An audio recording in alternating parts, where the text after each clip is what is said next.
नमस्कार मित्रांनो, मी Suresh Vitthal Wagire, third year MBBS student from government medical college Sindhudurg. मित्रांनो, काही जणांच्या कमेंट येत होत्या की सर सिंधुदुर्गचं जे मेडिकल कॉलेज आहे त्याचा कॅम्पस कसा आहे। तर त्याआधी मित्रांनो मी एक हॉस्टेलचा टूर त्यावर व्हिडिओ बनवतो। तर JMC सिंधुदुर्गमध्ये मित्रांनो कसं आहे की इथं फक्त 21 बॅच आहे, जी की फर्स्ट बॅच आहे, पायोनियर बॅच।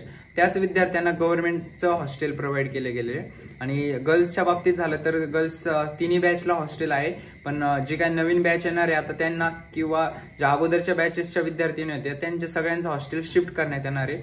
त्यामुळे ते जेव्हा भेटेल तर त्याच्यावर मी सेपरेट व्हिडिओ बनवल।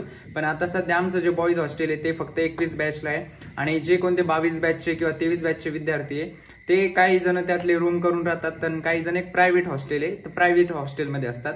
23 बॅचचे मोस्ट ऑफ द विद्यार्थी एका प्रायव्हेट हॉस्टेलमध्येच असतात। तर त्या हॉस्टेलच्या टूर बद्दल हा व्हिडिओ आहे। तर मी भरपूर काही क्लिप्स घेतल्या मित्रांनो त्या हॉस्टेलच्या, तुम्हाला दाखवतो आणि एका विद्यार्थ्याची प्रतिक्रिया पण घेतली आहे, तुम्हाला मी व्हिडिओच्या माध्यमातून दाखवतो। तर इथं काही अशा प्रकारच्या रूम आहे बघा मित्रांनो, एका विद्यार्थ्याची रूम दाखवतो मी तुम्हाला। तर इथे तुम्हाला काही सामान प्रोव्हाइड केलं जाते, हा बेड, चेअर, टेबल, त्यानंतर हा कपाट पण ओनरनीच प्रोव्हाइड केला आहे। इथं बसून तुम्ही अभ्यास करू शकता टेबलवर। इथे प्रत्येक रूमला अटॅच गॅलरी आहे आणि त्या गॅलरीतून सुंदर असा व्ह्यू दिसतो बघा। अभ्यास झाल्यावर तुम्ही रिफ्रेशमेंटसाठी येऊ शकता इथे।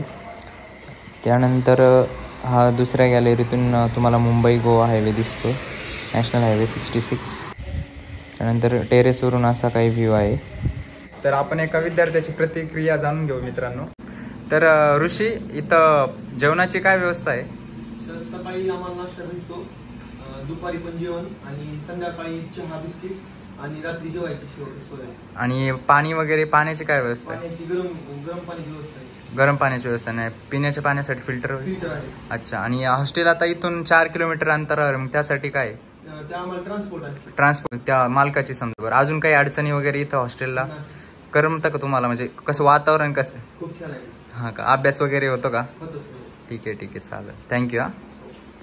हॉस्टेल संबंधित तर काही ज्या गोष्टी तुम्हाला जाणून घ्यायच्या असेल तर तुम्ही मला इंस्टाग्रामवर विचारू शकता, किंवा ज्या विद्यार्थ्यांना JMC सिंधुदुर्ग भेटल किंवा भेटणार आहे तर त्या विद्यार्थ्यांचा मी एक टेलिग्रामवर ग्रुप तयार करेल, JMC सिंधुदुर्ग 2024 म्हणून।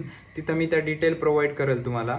आणि इतर काही काउन्सिलिंग रिलेटेड व्हिडिओ जर तुम्हाला बघायचे असेल तर माझ्या चॅनलला नक्की सबस्क्राईब करा। मी रेग्युलर इथून पुढे तुम्हाला ते व्हिडिओ प्रोव्हाइड करेल आणि तुमचे इतर काही डाऊट असेल तर ते मला कमेंटच्या मार्फत कळवत चला, किंवा इंस्टाग्रामच्या मार्फत सुद्धा। आणि माझे व्हिडिओ जर आवडत असेल तर व्हिडिओला लाईक करा, चॅनलला सबस्क्राईब करा आणि जास्तीत जास्त मित्रांना शेअर करा। धन्यवाद।